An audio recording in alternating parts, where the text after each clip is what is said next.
এবং যে ইয়াং লোকটা ট্যাক্স দিচ্ছে সেও বুড়ো হলে হয়তো এই সেবাটা পাবে। আমরা 50 বছর যাবত বহু শিশুকে লালন করছি, এখনো ব্যাগটা দেওয়া অত্যন্ত জরুরি। আমি সবাইকে অনুরোধ করবো যে যেরকম ভাবে পাবেন ব্যাগটা দেবেন। এটা আপনি হয়তো তাৎক্ষণিকভাবে সুবিধা পাবেন না বা ভবিষ্যতে নাও পেতে পারেন, কিন্তু আরেকজন সুবিধা পাবে, আরেকটা সেবা পাবে।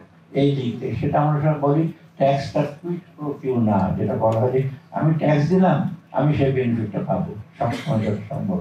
তবে প্রত্যক্ষভাবে না হোক পরোক্ষভাবে আপনি এই সুবিধাটা পাবেন, কারণ সরকারের যে বিভিন্ন সামাজিক সেবা আছে বা অন্যান্য ব্যবসায়িক সেবা, সেটা থেকে আপনি সেবা পাবেন। ব্যবসায়ীর একই অবস্থা, অনেকে ব্যাংক দিচ্ছেন, আমি দিচ্ছি, আমার ব্যবসায় প্রত্যক্ষ কোনো সুবিধা পাচ্ছে না, কিন্তু আপনার ব্যবসার সুবিধা পাবেন যখন অন্যান্য সার্ভিসগুলো, ধরুন আপনি ভ্যাট দিচ্ছেন, একটা ব্যবসা এত টাকা ভ্যাট দিচ্ছি, সাথে সাথে আপনি ভ্যাট না দিলে আপনার কি হবে, আপনার অন্যান্য সরকারি সেবা, যেমন আপনার যদি ভ্যাটটা না দিয়ে সেটা পড়ে দিলে এক সপ্তাহে যা আটকে থাকে কত টাকা দেবেন অ্যাভারেজ।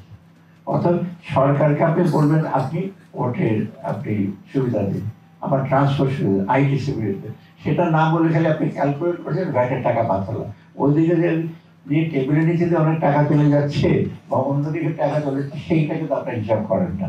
অর্থাৎ এই দিক থেকে সার্বিক দিকে দিতে হলে সরকারকে আয় কর এবং ভ্যাট আপনাকে দিতে হবে, এইটা।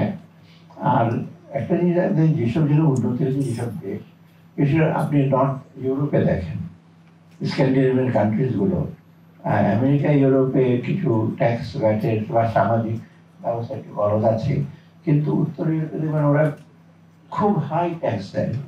আপনারা অনেকে গেছেন নরওয়ে, সুইডেন, নেদারল্যান্ড, ফিনল্যান্ড, এখানে তারা যাবেন, দেখবেন যে মানুষের সাধারণ যে কোনো মানুষের সুবিধা, স্বাস্থ্য সুবিধা, ট্রান্সপোর্ট, সামাজিক অন্যান্য সুবিধা অত্যন্ত উন্নত মানের। আমি একবার সুইডেনে গেছি, একটা হাসপাতালে চলে গেলাম, সেখানে একটা স্পেশাল যারা বৃদ্ধ কয়েকটা বেঁচে আছেন, অত্যন্ত বৃদ্ধ, কারো হ্যান্ডিক্যাপ, কেউ হয়তো ডান দিকে কাজ হতে পারে, তার জন্য ডান দিকে কাজ করার জন্য স্পেশাল বিছানারা ডিজাইন করেছে, কেউ হয়তো বসতে পারে না, তার জন্য আলাদা। আমি বলেছি কি ব্যাপার, we are spending millions of dollars for these old people because we cannot let them die R suffer করতে দেবো না। সে টাকাটা কোথেকে আসবে, ওরা টাকাটা দিচ্ছে বলে। এবং যে ইয়াং লোকটা ট্যাক্স দিচ্ছে সেও বুড়ো হলে হয়তো এই সেবাটা পাবে। অর্থাৎ এই কনসিয়াসনেসটা এটা আছে, কারণ আমাদেরকেও একটু কনসিয়াস হতো। অবশ্যই এটা আমি সবাই করে ট্যাক্স দিয়ে যাবেন সেবা পাবেন না, তখন ওরা বলছে আমরা দিয়ে যাচ্ছি সেবা পাচ্ছি না। এটা কিন্তু আমাদের সরকারের দিক থেকে অন্য সংস্থার একটা কর্তব্য যে আপনার সেবা সুনিশ্চিত, যেমন 24টা সেবা বোধহয় পায় না, সে ঠিক আছে বোধহয় ইনকাম ট্যাক্সের সেবাটা। আর লোকজন বলে যে সেবা যদি ভালো না হয় ইনকাম ট্যাক্সটা আমি দিচ্ছি কি লাভ হচ্ছে। তো সেবাটাও আমাদের উন্নত করতে হবে, সহজভাবে যেন হয়। ব্যবসা করার পর চিন্তা করে আমাকে ট্যাক্স থেকে একটু অব্যাহতি দেয়। আর আমাদের সাথে টিপিক্যাল ইনফ্যান্ট ইন্ডাস্ট্রি আর্গুমেন্ট তো আছে, শিশুকে লালন পালন করা। আমরা 50 বছর যাবত বহু শিশুকে লালন করছি এখনো, মানে ট্যাক্স পেয়ার দিয়ে, ইনসেন্টিভ দিয়ে।